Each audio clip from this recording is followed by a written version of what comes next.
Ramadan, 16 longues heures de jeûne, un nouveau rythme de vie accompagne ce mois sacré. Veillées nocturnes, repas copieux et déséquilibrés, ces changements d'habitude concernent en particulier l'alimentation et le sommeil. Comment s'alimenter pendant le mois de Ramadan? Nous avons posé la question à Dr Hicham Barada. Il est médecin spécialiste en nutrition, obésité, diabète et maladies du sommeil. Il nous répond. Donc, comme vous savez, nous sommes à la veille du mois sacré de Ramadan, le mois où tout notre mode de vie subit une révolution.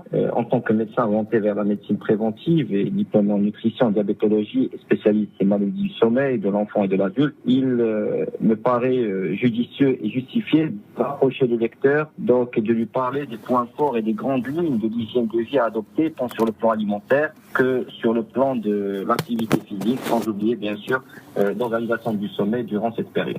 Alors sur le plan alimentaire, pour revenir à votre question, il n'y a pas de doute sur la nécessité d'un équilibrage de l'alimentation et du contrôle des quantités à ingérer, alors que nous restons convaincus et certains, et vous le savez mieux que moi, que des écarts importants s'observent durant le mois de Ramadan, entraînant parfois des répercussions néfastes sur l'ensemble du tube digestif. Beaucoup de patients vont se plaindre durant le mois de Ramadan de nausées, de vomissements, de gastralgie, de reflux, etc.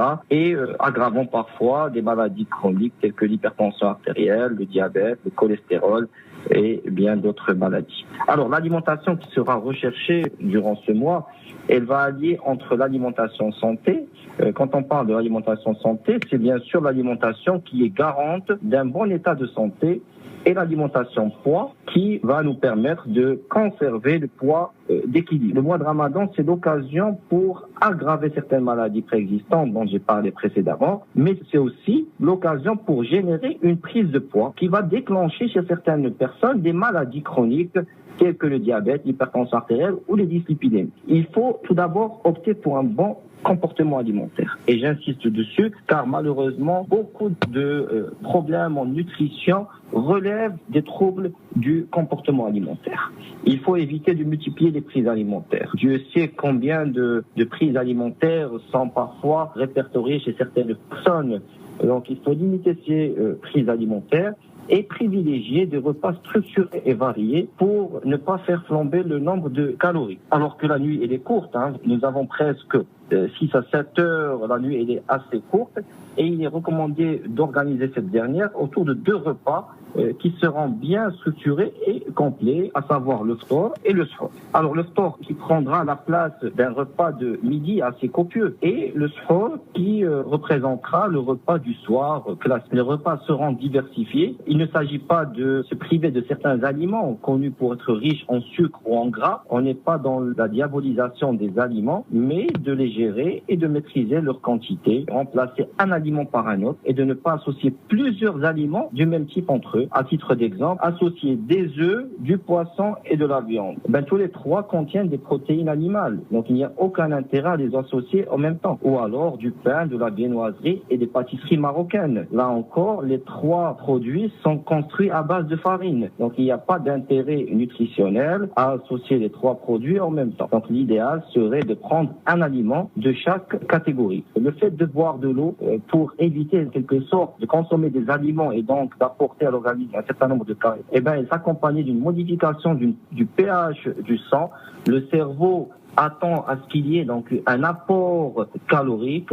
Malheureusement, l'eau, on le sait très bien, ne contient aucune calorie. Cette sensation de faim, elle va se retrouver exagérée. Donc les gens, malheureusement, pensent qu'en buvant de l'eau, ils vont éviter d'apporter des calories à leur corps. C'est une idée qui est fausse, je n'y adhère vraiment pas. Cette année, le Ramadan se déroulera en plein été. Les journées sont longues et les températures sont élevées. Certains ont choisi ce moment pour prendre des vacances, d'autres préfèrent rester actifs durant la journée. Mais pour les plus fragiles, le manque de nourriture et de liquide durant la journée et le lourd repas du soir causeraient de sérieux problèmes de santé, notamment les personnes atteintes du diabète. Pour cela, Dr Hicham Barada a choisi d'adresser un message. Je pense aussi aux diabétiques et je voudrais leur envoyer un message très important. Il faut garder en tête que tous les diabétiques, ils ne pourront pas jeûner.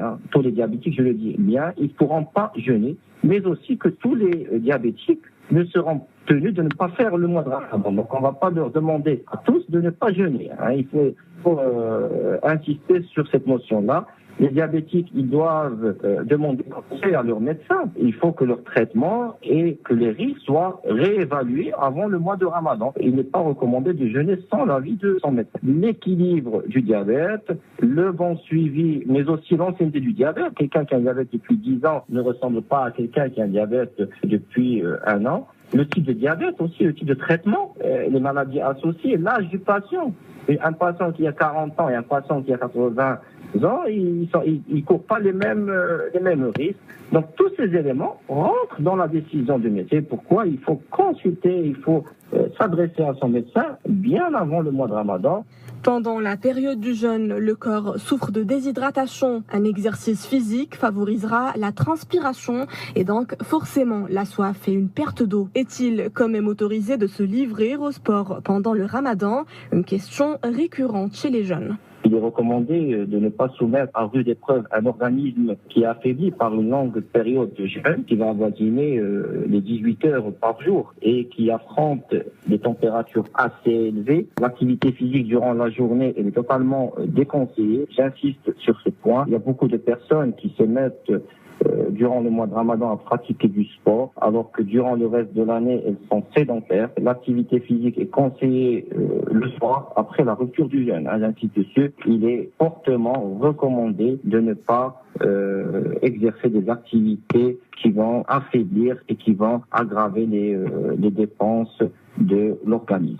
Dormir est aussi important que se nourrir ou respirer.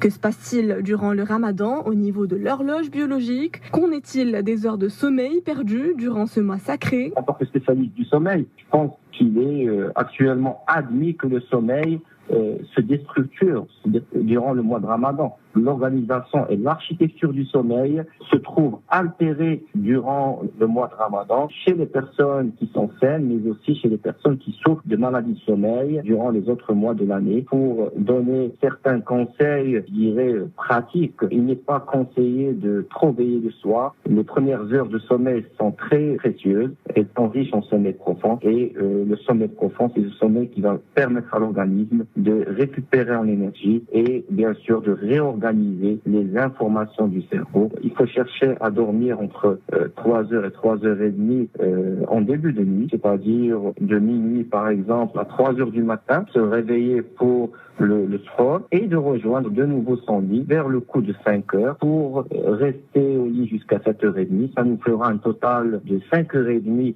de sommeil presque par nuit. Et il faudra compléter cette période de sommeil par une longue sieste en milieu de journée, une sieste qui va durer dans les alentours d'1 heure approximativement, qui complétera les 6h30, 7 heures de sommeil nécessaires par jour chez un adulte qui est sain. Le jeûne du Ramadan est une obligation pour tout musulman en bonne santé physique et sain d'esprit, mais préserver sa santé est tout autant un devoir.